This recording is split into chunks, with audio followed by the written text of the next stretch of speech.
How many chain isomerism will be there for hexane?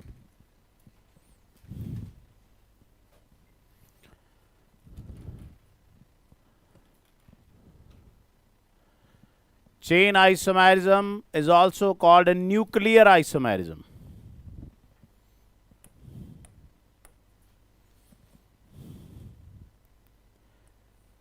Hexane is this.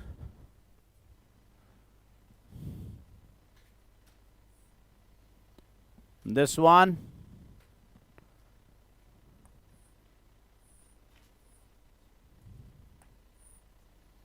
Then is 2-methyl.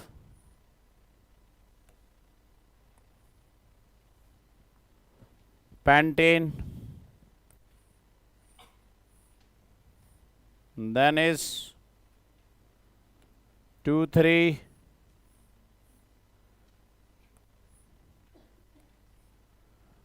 dimethyl butane. Then is 3-methyl pentane. Yes, no?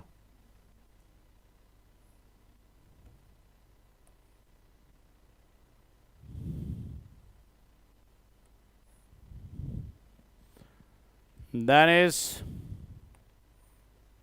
G.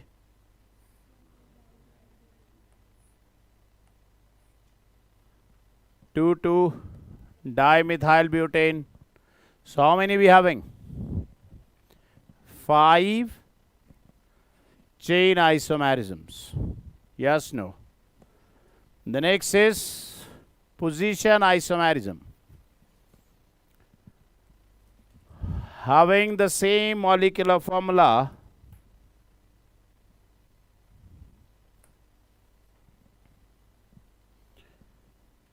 but differ in the position of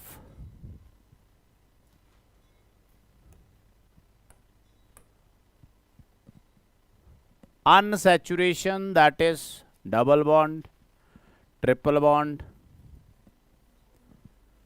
and position of non-terminal function groups. That is will not be shown by CHO,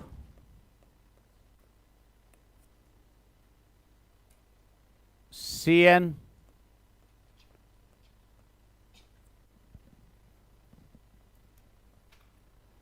COR,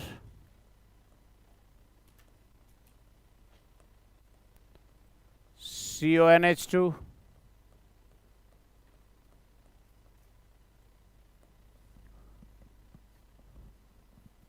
COOH, and so on. जो भी terminal होंगे वो अपनी position नहीं change कर सकते.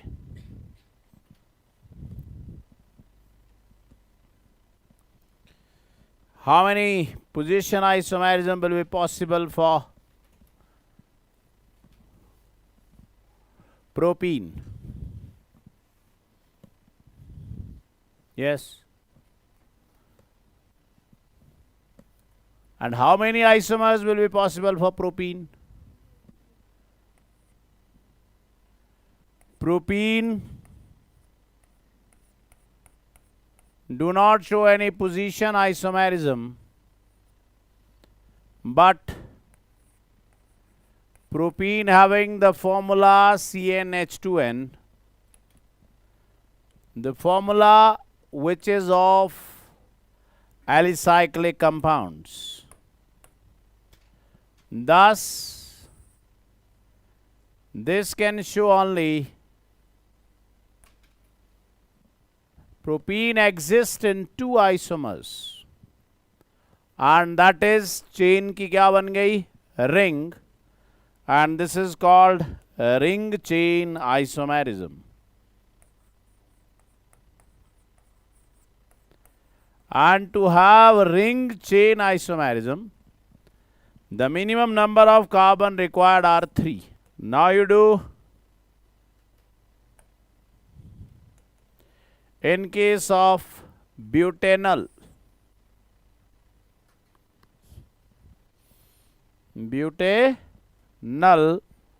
how many position isomerism you see? Isomer is never one. Minimum isomers are two. Isomer उस जैसा. तो अगर हम ब्यूटेनल बोल रहे हैं, that CHO is a terminal functional group, आप उसका चेन बना सकते हो पर फंक्शनल नहीं बना सकते. आप उसकी पोजीशन को चेंज नहीं कर सकते. What will be position isomerism of propane amine? How many position isomers will be there? In propane amine, how many position isomers will be there? The answer is 2. Propane 1 amine, propane 2 amine, and propane 3 amine. That is not 3, that is 1 amine. Yes or no? So next part is functional isomers. Having the same molecular formula, differ in the functional group of the following different categories. The first category is alcohol and ethers.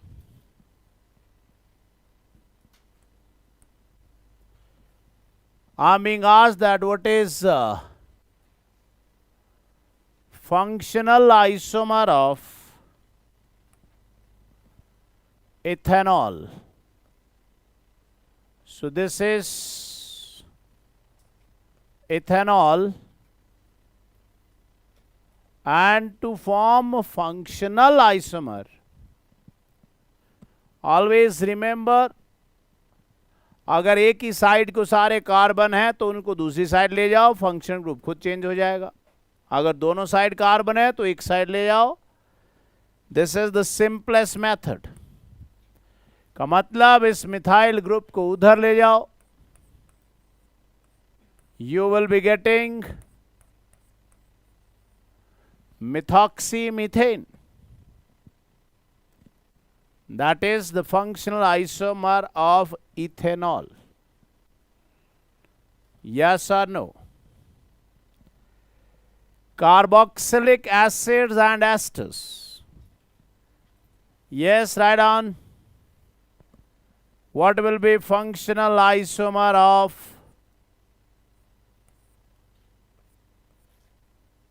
acetic acid? ध्यान से सुनिएगा. We will be using so many common names here also.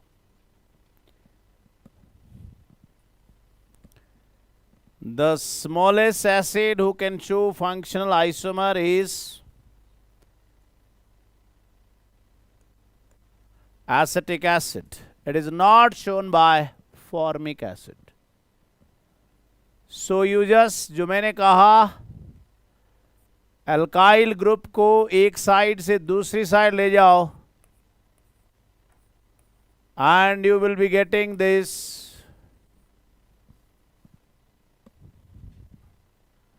अगर उसका नाम ethanoic acid था तो इसका नाम मिथाइल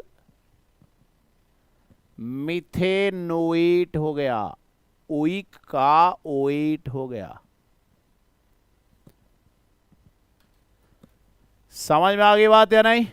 सो कार्बोक्सिलिक एसिड का फंक्शनल आइसोमर एस्टर होगा. Functional isomer of acetone. Functional isomer of acetone. Acetone is common name of propanone. Common name of propanone. Known. मैंने कहा कि कार्बन दोनों साइड है तो एक साइड को ले जाओ। जो कार्बन दोनों साइड था उसको जब हम एक साइड को ले गए तो हमारे पास बन गया प्रोपेनल। कौन बन गया? प्रोपेनल। पर अभी हम कुछ बात करने वाले हैं, उसके बाद ये सारी चीजें और क्लियर हो जाएंगी। पर यहां हम देख रहे हैं कि एक डबल बॉन्ड है और अभी आपने वो डबल बॉन्ड O के साथ ही लगाया है। पर क्या डबल बॉन्ड कार्बन कार्बन के बीच में नहीं हो सकता? बॉन्ड यहां होता है, यस और नो? तो क्या वही फॉर्मूला है CH3 मतलब H कितने हैं? 3 और 3 6, 3 और 2 5 और 1 6। तो एल्डिहाइड का ही आइसोमर एक अनसैचुरेटेड अल्कोहल है और इसी के लिए हम आगे करने वाले हैं व्हाट इज दिस? एसीनोल। इसलिए अनसैचुरेटेड अल्कोहल भी किसी कार्बोनाइल का बन सकता है, बट उसका इक्विलिब्रियम या तो इसकी तरफ को रहता है और इसका ये फंक्शनल आइसोमर है। तो अगर मैं इसकी टॉटोमेरिक फॉर्म बनाऊं तो वो 1,3 हाइड्रोजन शिफ्ट करेंगे तो ये बन जाएगा, प्रोपेनल बन जाएगा। Aromatic alcohols, phenols and ether को करने से पहले उसके अंदर कुछ पूछा गया है, उसको करने से पहले हमें, उसने बोला है कि C7H8O में आइसोमर्स निकालें। इससे पहले कि मैं वहां पहुंचूं, we are doing very important part जिसमें आपको क्वेश्चन आया कि आप ब्यूटाडाइन में सारे आइसोमर्स निकालें। ब्यूटाडाइन, हमने कहा देखिए ये जो ब्यूटाडाइन है, ये ब्यूटाडाइन ऐसा भी हो सकता है और ऐसा भी हो सकता है। जो ऐसा भी हो सकता है और ऐसा भी हो सकता है, नहीं हो सकता। का मतलब हुआ डबल बॉन्ड साथ में भी हो सकते हैं, डबल बॉन्ड। तो ये जो दोनों हैं ये आपस में क्या हैं? These are position isomerism. And this, where double bond will present बिल्कुल साथ साथ, that is called alene. And if they are present, बहुत से हैं, इस टाइम कितने डबल बॉन्ड है? 2 है। This is called cumulative diene. It can be triene. So when, common नाम की बात बता रहा हूं, जब डबल बॉन्ड साथ साथ होंगे दैट इज कॉल्ड एलीन। का मतलब हुआ उस कार्बन की हाइब्रिडाइजेशन sp होगी। यस और नो? दिस इज एलीन। बात नंबर 3, हम कॉम्प्लेक्स की चीज की तरफ जा रहे हैं जरा।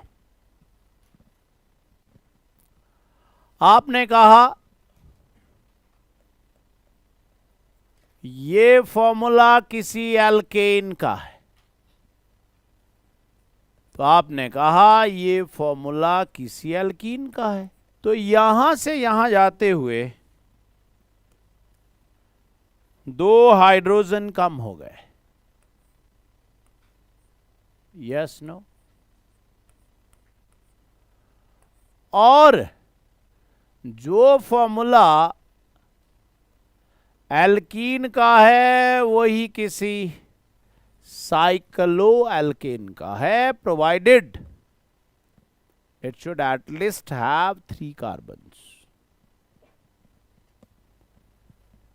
इसका मतलब हुआ एल्काइन का फॉर्मूला ये था। यस नो, ये एल्काइन का फॉर्मूला है।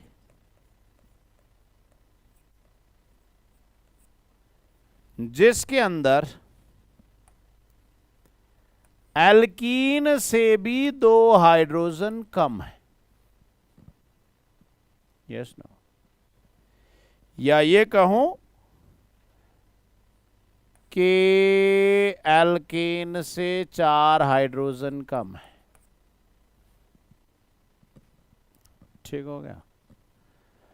तो जब 2 हाइड्रोजन कम होते हैं तो एक ईन आता है। तो जब 4 हाइड्रोजन कम हुए तो क्या आया? 2 ईन आए या 1 आइन आया। इसका मतलब हुआ YNE का मतलब जहां कितने डबल बॉन्ड होगा? 2। That double bond is called degree of unsaturation. और अगर हम डिग्री ऑफ अनसैचुरेशन बोलते हैं तब भी ठीक है, हम डबल बॉन्ड इक्वलेंट बोलते हैं तब भी ठीक है, हम हाइड्रोजन इंडेक्स बोलते हैं तब भी ठीक है। इसका मतलब हुआ कि अल्काइन के अंदर डबल बॉन्ड इक्विवेलेंट 2 हैं। डबल बॉन्ड कितने हैं? क्योंकि एक ट्रिपल बॉन्ड है तो 2 डबल बॉन्ड हुए, और 2 डबल बॉन्ड में से एक डबल बॉन्ड का मतलब होता है एक साइकिल। इसका मतलब इस 2 डबल बॉन्ड का मतलब हुआ कि भाई शुरू में लिखा isomers having the same molecular formula, कहता ये मॉलिक्यूलर फॉर्मूला सेम रहेगा तब अगर वहां तुम 2 डबल बॉन्ड बनाओगे या वहां तुम एक ट्रिपल बॉन्ड बना दो। एक ही बात तो है। या वहां तुम एक बॉन्ड और एक साइकिल बना दो, या तुम वहां बट मिनिमम कार्बन्स आर 4। तो यहां से कुछ आपको मिला इंडिकेशन? मिला। कह रहा है कि 2 डबल बॉन्ड हैं तो आप एक ट्रिपल बॉन्ड बना दीजिए। जब आप ट्रिपल बॉन्ड बनाओगे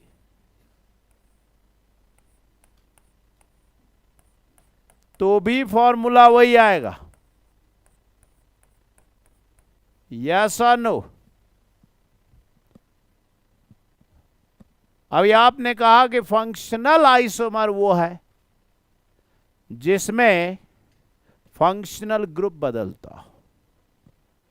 functional isomer is also shown by the allenes. To have allene, at least there should be 2 double bonds. And 2 double bond means? So 2 double bond का conversion in 1 triple bond is called functional isomerism. तो ये इन दोनों का functional isomerism है, ये इन दोनों का functional isomerism है। समझ में आ गई बात? ये इसका पोजीशन आइसोमेरिज्म है। टोटल आइसोमर्स की बात हुई तो फिर इसका पोजीशन भी बना देते हैं। ब्यूट टूइन, two yne, but two yne.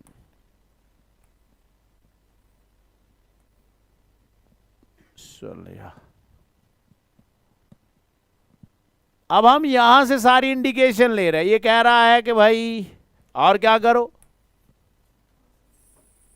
और कहता साइकिल बनाओ। दो बनाने से पहले एक बना लेते हैं। कहता एक साइकिल बनाओ तो एक डबल बॉन्ड बना लो। हमने कहा भाई साइकिल में तो मिनिमम कार्बन कितने होते हैं, तो हम 3 की बना लेते हैं। उसने कहा हाँ ठीक है भाई। सो क्या ये सही है? गलत है। क्या गलत है इसमें? एक cycle and 1 double bond. Am I right? अब हुई 2 degree of unsaturation.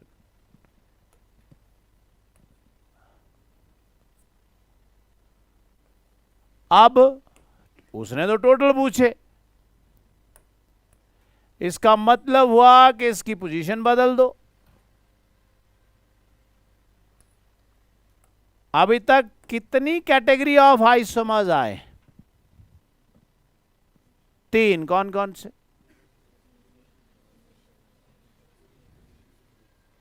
Position, chain कहां है?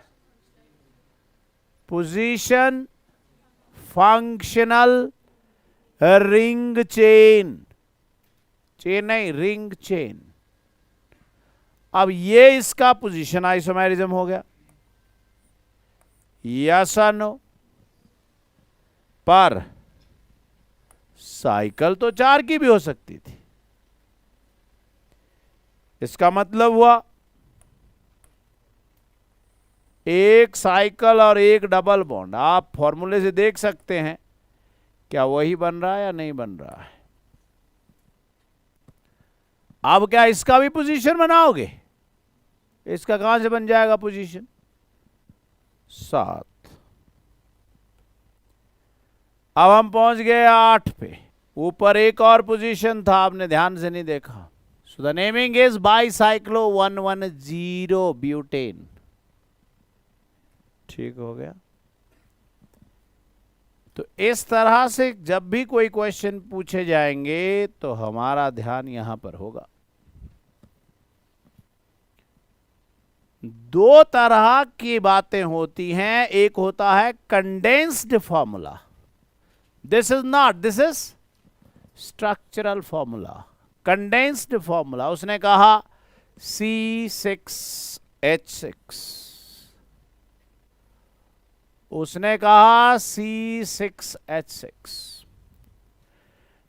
डिग्री ऑफ अनसैचुरेशन और हाइड्रोजन इंडेक्स और double bond equivalent is given by the formula 2n1 minus n2 plus 2/2।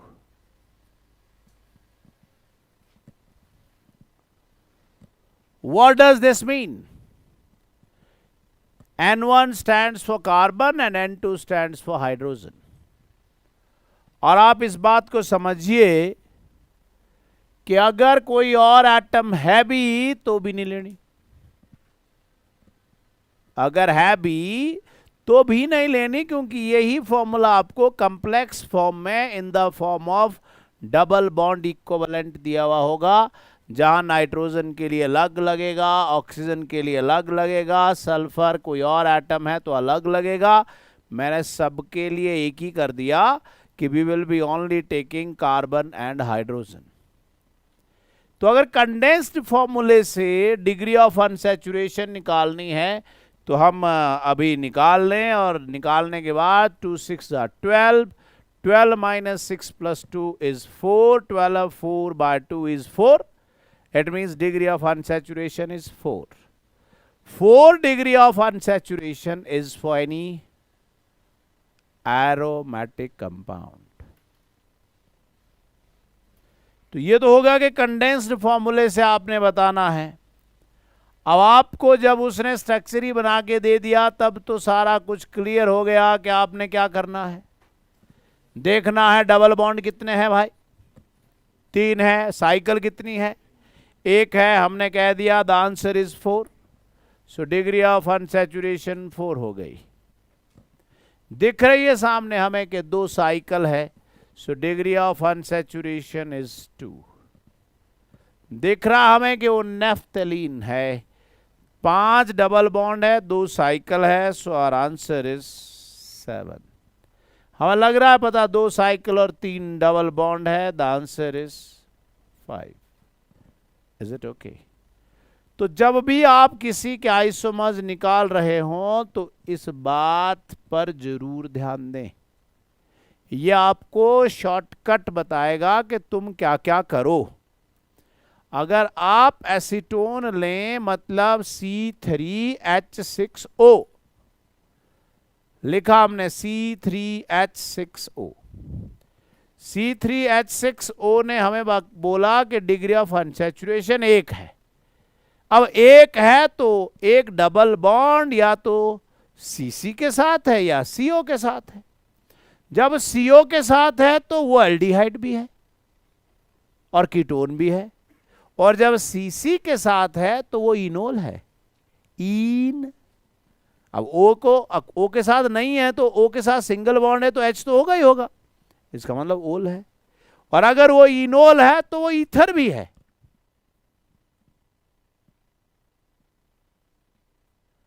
अगर वो इनोल है तो उसका ईथर का फंक्शनल आइसोमर, अभी आपने कहा अल्कोहल का फंक्शनल आइसोमर ईथर है, का मतलब हुआ कि अगर आप इनोल का फंक्शनल आइसोमर बनाओगे तो उसका फंक्शनल आइसोमर ईथर भी तो बनेगा।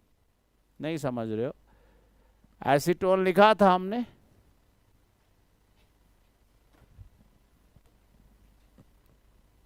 उसने कहा कि एसीटोन में डिग्री ऑफ अनसैचुरेशन 1 है। हमने कहा यार अगर 1 है तब तो वो ये हो सकता है। उसने कहा 1 तुम बीच में क्यों लिख रहे हो, इसको लास्ट में क्यों नहीं लिखते। हमने कहा भाई तब तो ये एल्डिहाइड हो जाएगा। उसने कहा तुम डबल बॉन्ड O के साथ ही क्यों लिख रहे हो, डबल बॉन्ड तो कार्बन के साथ भी हो सकता है। तो हमने कहा अगर कार्बन के साथ डबल बॉन्ड लगाएंगे तो फिर ऐसा हो जाएगा, यस और नो। अब उसने कहा कि जब ऐसा हो जाएगा तब ऐसा भी तो हो जाएगा।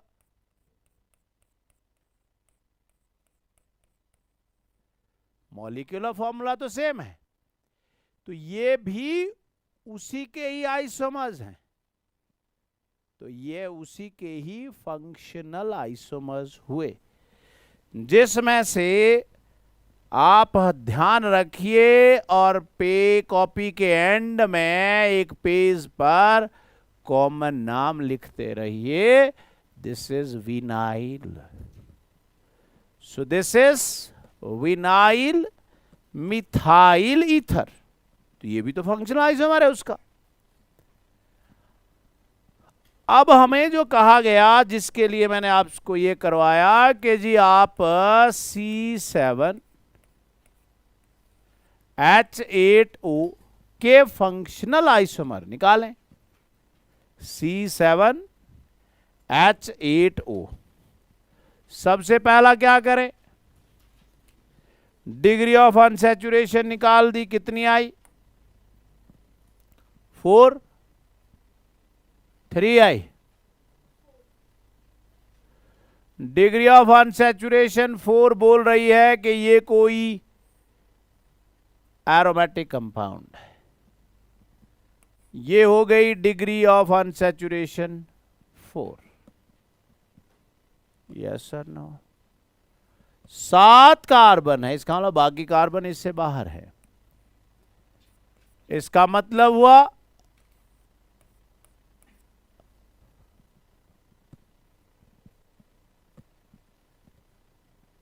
सुन लिया, बता रहा हूं कि जनरल नाम लिखते रहें।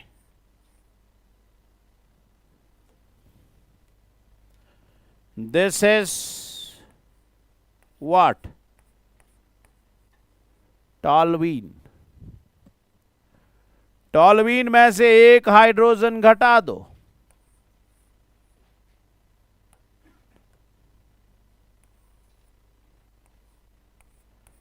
You will get this, which is benzyl. Which is benzyl. So what is this? Is benzyl alcohol. IUPAC की नेम की बात नहीं कर रहा हूं. IUPAC name is phenyl methanol.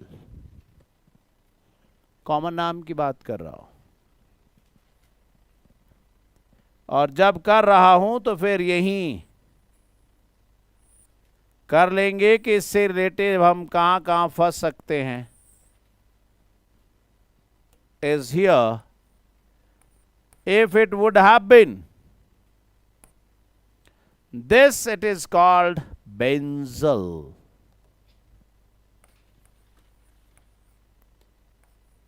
That's why अगर CH डबल बॉन्ड O लिखोगे तो बन गया बेंजल्डिहाइड.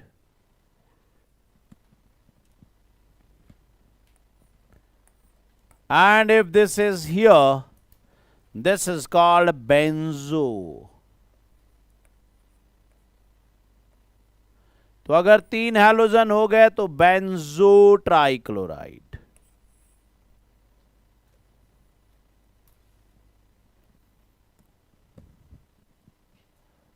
ठीक हो गया. तो हमने कहा कि देखिए जी, एक तो ये है. तो कहने लगा कि भाई इसका फंक्शनल आइसोमर बताओ. तो हमने कहा देखिए ये कौन है? अल्कोहल है. तो इसका फंक्शनल आइसोमर हो गया ईथर. हमने कह दिया ये हो गया इसका फंक्शनल आइसोमर. ठीक हो गया. And this is methoxybenzene because ether is always a prefix. And this in future will be known by the name anisole.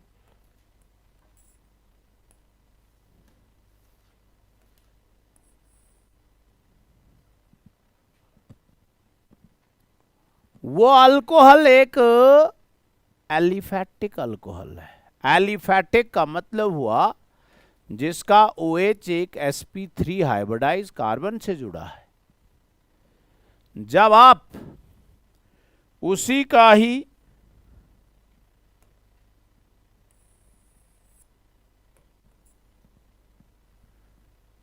Isomer बनाओगे तो उसका एक आइसोमर ये भी बना. मॉलिक्यूलर फॉर्मूला सेम, पर अल्कोहल इस बार एरोमेटिक है. तो ये तो डिफरेंट है भाई. इसका मतलब हुआ अगर इसकी बात करें, दिस इज कॉल्ड क्रिसॉल.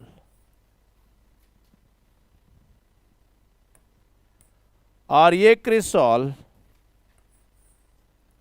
अकेला नहीं, इसके 2 और भी भाई बहन हैं. मतलब इसके पोजीशन आइसोमेरिज्म, इसके पोजीशन पर ये कोई भी ऑर्थो, पैरा, मेटा, ये सब में से कोई एक उसका फंक्शनल आइसोमर है. सब में से कोई एक. जबकि ये सब मीन्स तीनों आपस में पोजीशन आइसोमर्स हैं. So this is orthocresol, this is metacresol and this is paracresol. तो भाई इसके अगर हम फंक्शनल आइसोमर्स की बात करें तो एक हुआ, ये दूसरा हो गया, और इनमें से कोई तीसरा हो गया, कोई भी। पर ये तीनों आपस में पोजीशन आइसोमर्स हैं, और ये हमें डिग्री ऑफ अनसैचुरेशन से पता लगा कैसा ऐसा है। तो हमने एक चीज को डिटेल में पढ़ लिया कि aromatic alcohol, phenol, ether, they shows functional isomers. Aldehyde, ketone, we did it. Dienes or alkenes, we did it. Alkynes, we did it. Alkyne, we did it. Alkyne means दो alkene, अभी तो किया. Then he is saying nitroalkanes, alkyl nitrate, nitroalkane. Let us do nitroalkane.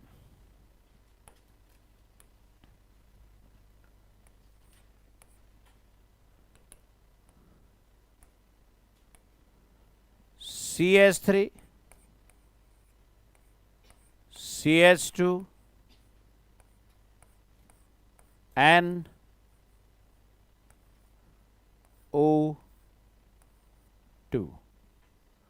as nitroethane. Yes, and we all know nitro group is an ambidentate group. Ambidentate group का मतलब हुआ वो O से भी हो सकता है, N से भी हो सकता है. It means I can say this is ethyl nitrite. Yes or no? अब आपने कहा कि देखिए जी, डिग्री ऑफ अनसैचुरेशन एक है, ठीक है.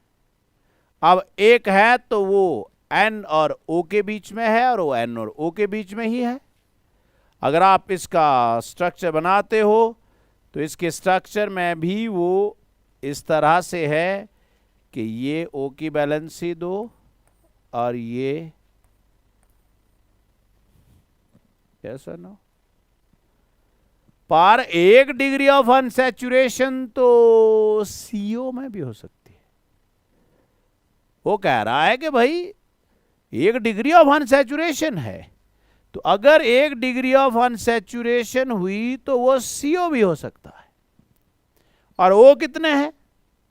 2. तो इसका मतलब वो कोई एसिड भी हो सकता है. अगर ऐसा आपने लिख दिया तो अब आपके पास क्या ऑप्शन बचा? आपके पास बचा एक कार्बन और क्या बच गया? N, और हाइड्रोजन कितने थे? 5. 1 2 3 और 2 5. ये कौन है? Glycine, the amino acid. और यही क्वेश्चन एक बार आया, ग्लाइसिन किसका फंक्शनल आइसोमर है? तो nitro alkane, alkyl nitrite, glycine और amino acids, they are functional isomers. आपको कुछ कुछ ऐसा भी लग रहा होगा कि आइसोमर तो हमने भी पढ़े, पर तो कुछ नई नई बातें बता रहा है. मतलब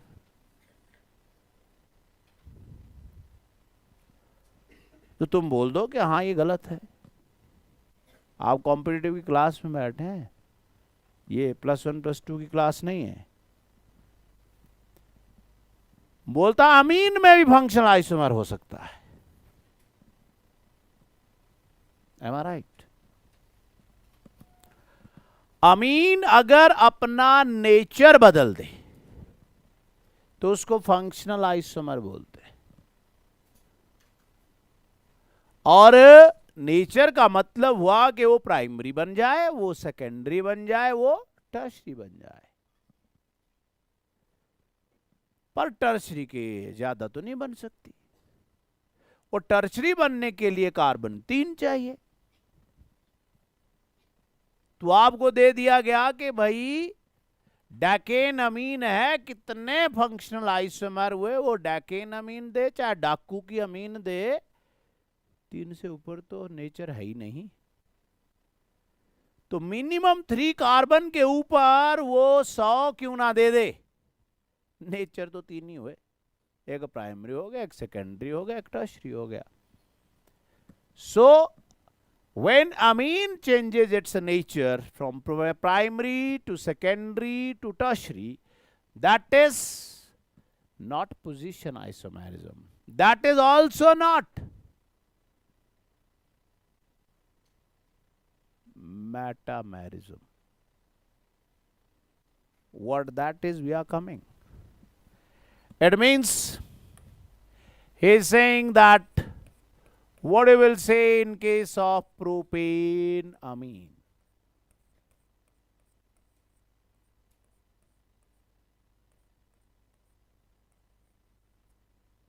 प्रोपेन अमीन ये है,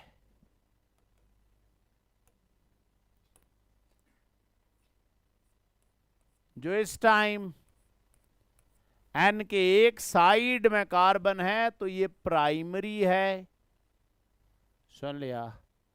और अभी हमने कहा आपसे, अगर आप फंक्शनल आइसोमर करना चाहते हो तो एल्काइल ग्रुप को इधर से उधर ले जाओ, अपने आप चेंज होगा। आप इस CH2 को उधर ले गए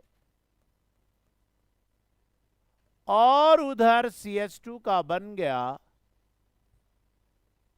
CH3, और नेमिंग आ गई, कोई नहीं आई नेमिंग आ गई एन मिथाइल इथेन अमीन। यस और no?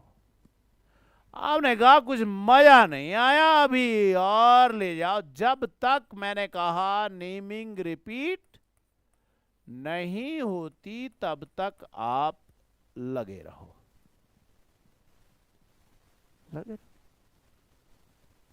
The name is N dimethyl methanamine. अब इसके ऊपर वो 4 कार्बन ले, 5 कार्बन ले, चाहे 100 कार्बन क्यों ना ले, फंक्शनल आइसोमर तो 3 ही होंगे।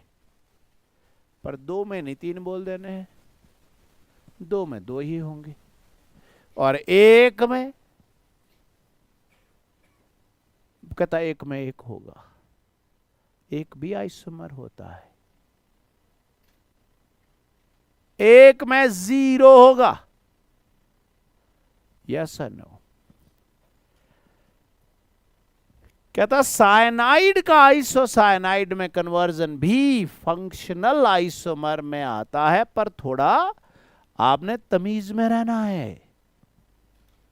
सुना? आगे जाके फिर प्रॉब्लम में फंसोगे।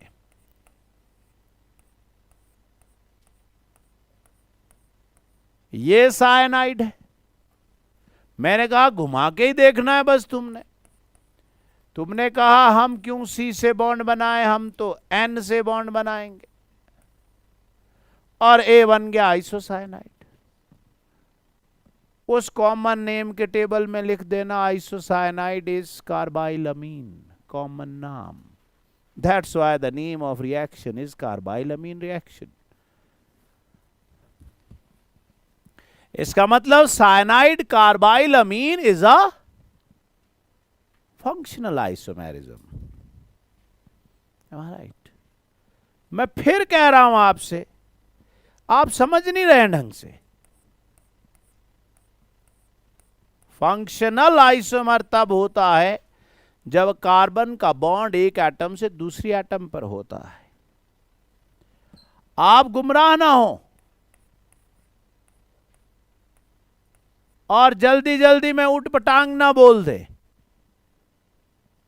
कि सर जैसे ये फंक्शनल आइसोमर ऐसे ये भी फंक्शनल आइसोमर, ये कहां से कार्बन, ये तो हाइड्रोजन शिफ्ट हो रही है। And shifting of hydrogen is called a tautomerism, not functional isomerism. सुन लिया या नहीं? So this is not functional isomerism. हर चीज को कैटेगराइज किया गया है। Amide and oxime, amide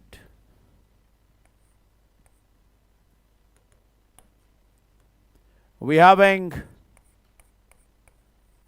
ethane amide,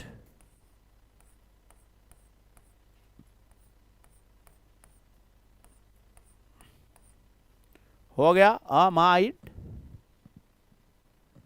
yes और नो। पर ये तो क्या हुआ, ये तो 1 डिग्री ऑफ अनसैचुरेशन है। अरे भाई वो तो कहीं और भी हो सकता है।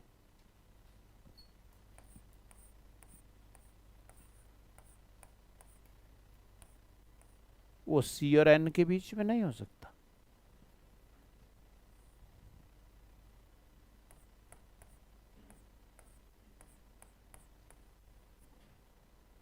Is it not the same molecular formula, but different structural formula? Rather than oxime is the functional group, but if we see it by the aspect, if you remember 1, 2, 3, this group has been formed as a result of hydrogen, carbon पे इधर भी ये OH आ सकता है, पर फिर आपको मैंने वही कहा कि वो टॉटोमेरिज्म काउंट होगा, पर फंक्शनल आइसोमर का मतलब है कि डिग्री ऑफ अनसैचुरेशन 1 है, आप कहां कहां लगा सकते हो उसको, ऐसी जगह के बैलेंसी सेटिस्फाई हो। सो अमाइड का फंक्शनल आइसोमर ऑक्साइम है। सुन लिया, इस ऑक्साइम को याद रखिएगा, अभी आने वाला है। सो this is about functional isomers, कैसे हो सकते हैं, कब हो सकते हैं। अब हम बात करते हैं मेटामेरिज्म की। ठीक हो गया।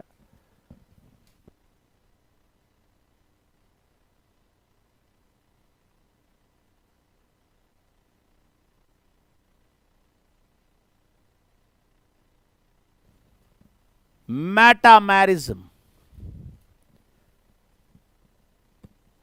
Metamerism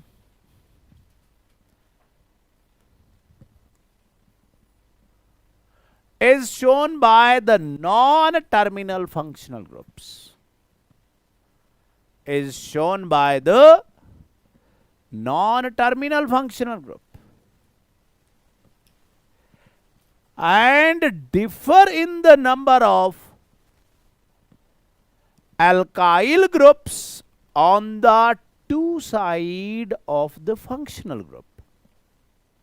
Differ in the number of alkyl groups, कुछ मैंने आपको इंडिकेशन दिया, on the two sides of the functional group means not given by terminal functional group, जिसमें दोनों साइड अल्काइल ना हो वो नहीं दे सकता, और जिसमें हो वो कोई भी दे सकता है।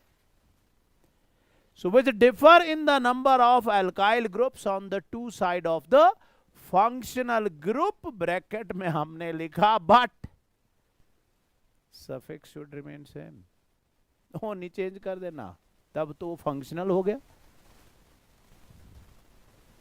समझ में आ रही है बात या नहीं जी? बात को समझने के लिए हमने कुछ ऐसा किया, this is CH3, CH2, CH2 O CH3 सुन लिया भाई। ये तो नॉन टर्मिनल फंक्शनल ग्रुप है, तो नॉन टर्मिनल फंक्शनल ग्रुप में कौन आया? O आ गया, थायो ईथर आ गया, एस्टर आ गया, अमीन आ गई। कौन सी? सेकेंडरी या टर्शरी विद सम कंडीशंस।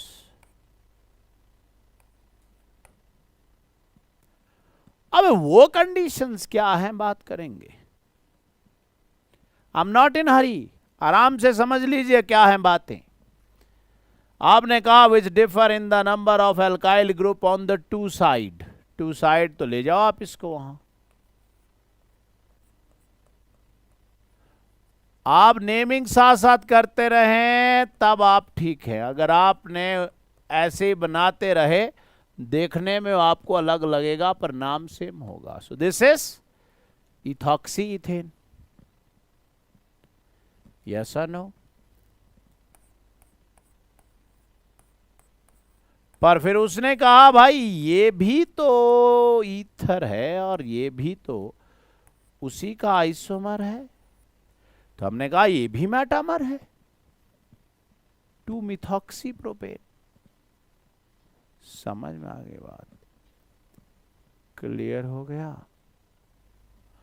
तो हमें कह दिया गया कि भाई अब आप जो है अमीन के केस में बताएं कि अमीन के केस में मेटामर कहां बनेगा। तो हमने कह दिया देखिए अगर अमीन प्राइमरी अमीन है तो हम पहले ही मना कर देते हैं। क्यों? क्योंकि दो साइड अल्काइल ग्रुप नहीं है, खत्म कहानी। तो उसने कहा कि अच्छा इसका मतलब सेकेंडरी ठीक है। हमने कहा ज्यादा जल्दी मत लगाइए, सेकेंडरी ठीक हो भी सकता है और हो भी नहीं सकता, हो सकता है और हो भी नहीं सकता है। हमने बोला ले भाई सेकेंडरी अमीन मांगी थी आपने, करो जल्दी करो। दिस इज सेकेंडरी अमीन, करो बनाओ मेटामर।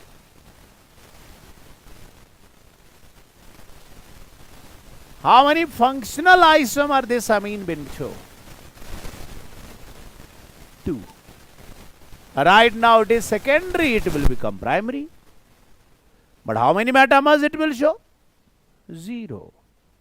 क्योंकि आप इसको यहां ले जाओगे तब भी तो वही बनेगा। इट मीन्स 2 कार्बन से बात बनने वाली नहीं है, तो फिर कितने से बनेंगी? 3 से। Is absolutely wrong. चलो बना देते। ओके, नहीं क्या पता भाई के पास कौन सा प्लान हो। लो जी करो सर, जल्दी करो प्लीज, बनाओ।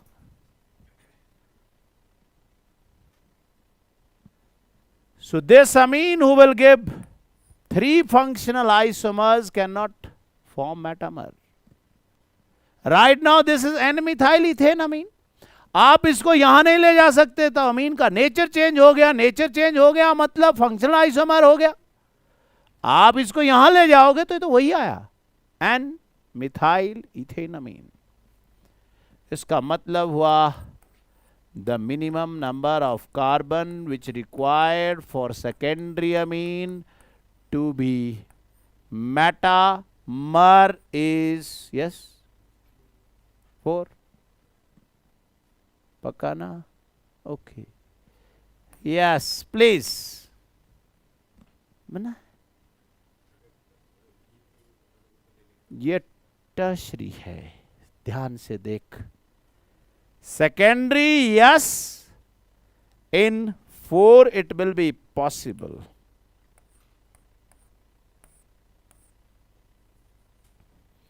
But not that 4 in tertiary. So in tertiary, at least you need 5 carbons. ऐसा कह रहे हैं, अभी देख लेते हैं. So we need 4 in secondary. Yes or no?